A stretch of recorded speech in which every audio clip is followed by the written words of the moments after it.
চলছে মাহে রমজান মাস। রোজার মাসেও থেমে নেই বসুন্ধরা কিংস একাডেমির প্র্যাকটিস। ছোট বাচ্চারা এখনও আসেন মাঠে অনুশীলন করতে। তীব্র গরমে কষ্ট হলেও তারা চালিয়ে যাচ্ছেন অনুশীলন। রোজা রেখে শিষ্যদের তালিম দিতে কষ্ট হচ্ছে এখানকার কোচদের। তবে সবকিছুই ক্লাব একাডেমির ভবিষ্যতের জন্য, যাতে এরাই প্রতিনিধিত্ব করতে পারে বসুন্ধরা কিংস মূল দলকে, তার সাথে জাতীয় ফুটবল দলটাকেও।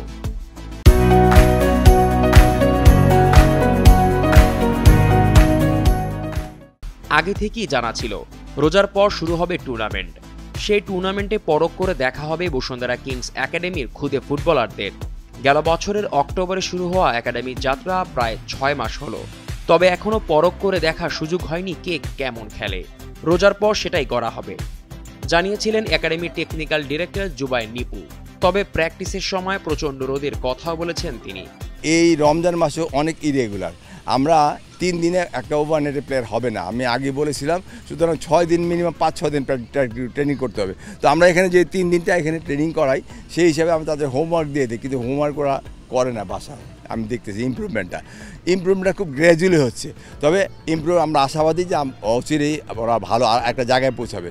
তো এখন থেকে আমরা যে স্টেপ নিচ্ছি, আমাদের ঈদের পর আমরা টুর্নামেন্ট করবো। টুর্নামেন্টে যাতে আমরা দেখবো যে কারা আসলে সফল, কারা ভালো করতেছে, সেইখান থেকে আমরা স্কাউটিং করে একটা আলাদা ভাগ করব। আমাদের টায়ার্ড না হয় সেভাবে করাচ্ছি। আপনারা দেখতেছেন ভুইদ বলে সব করাচ্ছি, এভাবে আমাদের চলবে।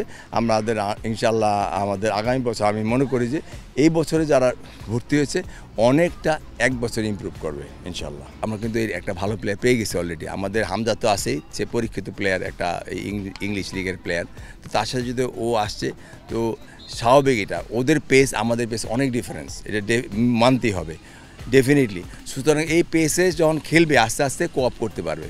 ও যে ফাইভে যে খেলাটা খেলতেছে বা হামজা এসে যে খেলাটা খেলবে, তার সাথে কোঅপ করতে একটু সময় লাগবে। আমার মনে হয় এটা আমাদের বাংলাদেশ ফুটবলের জন্য অনেক ভালো একটা দিক। হামজা চৌধুরী আসার পর দেশের ফুটবল এক নতুন জোয়ার দেখতে পেয়েছে। সিলেটি এই ফুটবলার দেশের মাটিতে পা রাখার পর ক্রিকেটের আমেজে ভাটা পড়েছে। সব আকর্ষণ এখন ফুটবলে। তবে এক হামজা দিয়ে তো আর দেশের ফুটবল চলবে না। তাই দেশের ফুটবলের ভবিষ্যৎকে আলোকিত করতে কাজ করে যাচ্ছে বসুন্ধরা কিংস একাডেমি। খুদে ফুটবলারদের আধুনিক ট্রেনিং দিয়ে তৈরি করছে এই একাডেমি, যাতে ভবিষ্যতে এরাও হতে পারেন ভবিষ্যতের হামজা। জিসান আহমেদ, কালের কণ্ঠ।